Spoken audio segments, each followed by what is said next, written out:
For the Climate Discussion Nexus, I'm John Robson, with another readout video from our free Wednesday Wake Up email newsletter, and a top of the morning to the good people of Dublin, Ireland, which is number 23 on our all-time list of views by city.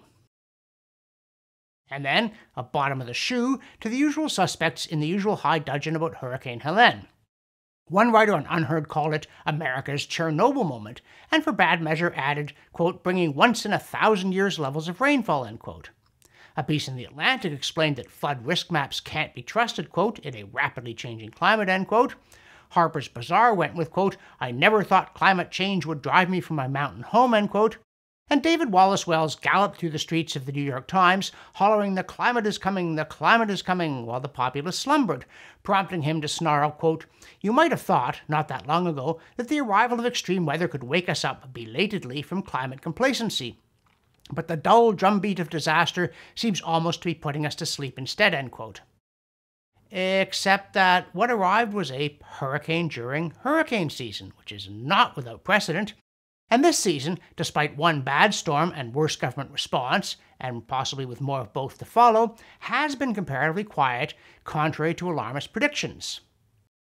Having some hurricanes in what has, for a great many decades, been called hurricane season isn't proof that everything has changed, but that it's the same old, including in this case this massive damage to Asheville, North Carolina. As Steve Milloy points out, that town experienced similar troubles back in 1940 and in 1916, in both cases so bad that generations later locals could point to watermarks on their walls from the two events. So, what can explain all that rainfall, since climate didn't change until 1988 or so? On the other hand, and speaking of history, we do want to note that the Unheard author, Malcolm Keune, wasn't banging on about climate change. Indeed, he never used the word climate at all. Instead, he was arguing that, quote, President George Bush's response to Katrina was criticized at the time for being lumberingly slow and ineffective, but the relief effort being mounted now is a pale shadow of what was done a mere 19 years ago, and that makes the silence around this disaster even more ominous, end quote. In his view, a major problem is American imperial overstretch, which is paralyzing the government at home, including when it comes to disaster relief, which is why he compares it to Chernobyl, which devastatingly revealed the incompetence and dishonesty of the Soviet Empire in its dying days. So, if the US really is in anything like that kind of trouble, maybe the solution is to stop trying to make the world safe for weather and get back to fundamentals, including disaster relief that relieves disasters. But it's hard, because when it comes to what used quaintly to be called the environment, there's the dreaded climate change monster and then some other silly stuff like pollution, and even silly responses like banning plastic straws. But at the risk of being called denialists, delayerists, or distractionists, or somethingists, we do want to point to a giant solar flare. Specifically, the Epoch Times reports, quote, the sun emitted a powerful solar flare on October 3, according to NASA, prompting the Space Weather Prediction Center to issue a geomagnetic storm watch due to the forecasted arrival of coronal mass ejections, end quote. Yeah, back to that existential threat to life on Earth, CO2. But a few climate history geeks who remember the Carrington event might spare a thought for other things. That Carrington event hit back in 1859 when the only thing to disrupt was telegraphs, which duly shot sparks and scared people. Oh, and disturbed the sleep of some miners. Apparently some in the Rockies thought the incredibly bright glow of this huge gust of solar wind hitting the atmosphere was the dawn. The Carrington event remains, quote, the most intense geomagnetic storm in recorded history, end quote, or so Wikipedia says, though, as always, our first response is, how do you know? To be fair, there's certainly been nothing like it ever since, despite several of these storms in the mid-20th century that did cause widespread radio disruption. But imagine something of the magnitude of the Carrington event hitting today and pulverizing the satellites and the microchips on which we depend. And imagine if we'd been so panicked about CO2 that we didn't make any real effort to prepare. Posterity, if any, would not be impressed. In the newsletter, we also note Inside Climate News scratching its non-venerable head and demanding to know, quote, why isn't the IRA more of a political winner for Democrats? It should be, they say, because, quote, the landmark climate law is an economic boon, but not an electoral one, at least not yet, end quote. Gosh, think there's any chance that the money's going to well-connected people already firmly on the left and isn't working for regular folks? And another thing, as G.K. Chesterton once observed, there's a tendency for mediocrities to live in the future lest their feeble accomplishments be compared with things people actually did in the past. And now a Guardian columnist insists that, quote, I woke up to a call from Vincent van Gogh today. He told me he wants the Just Stop Oil protesters who threw soup on his sunflowers to be released immediately, end quote.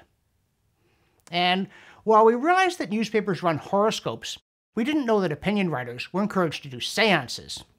But this one goes on to mention that Van Gogh was desperately unhappy and mentally ill, which might explain why she thinks he'd fit in with the Just Stop Oil crowd. And here's an odd one. Last week we put forward what we thought was a hypothetical example of Mount Everest changing height to illustrate the difference between identifying trends when there is an actual fluctuation and when there isn't, only to learn from Reuters that in fact Everest is growing. And the cause seems not merely to be the ongoing uplift from the collision of the Indian subcontinent with Eurasia 50 million years ago, but also that the hostile takeover of the Aran by the Kosi River a mere 89,000 years ago increased erosion of the greater Everest Plateau, speeding up isostatic rebound. Now, if you're planning to climb it, you don't need to hurry before it vanishes into the sky, as it's only rising some 0.2 to 0.5 millimeters per year. It's unclear because, as usual, it turns out the whole thing is a computer simulation. But even so, you might want to ponder that the Earth is, and always has been, a hugely dynamic place in which even vast mountains don't stay put, so it would be strange to expect rainfall or temperature to do so absent malevolent human folly. Or, on the other hand, like the Washington Post, you could say, quote, this uplift may have given Everest a slight advantage in a warming world, end quote.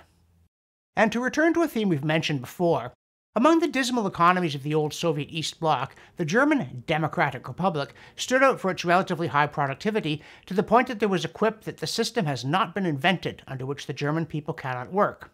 But apparently even those subjected to communism couldn't foresee modern climate policy. Germany, whose early enthusiastic embrace of the so-called energy transition, or in German Energiewende, see why Germans don't play Scrabble, has on balance proven to be a disaster.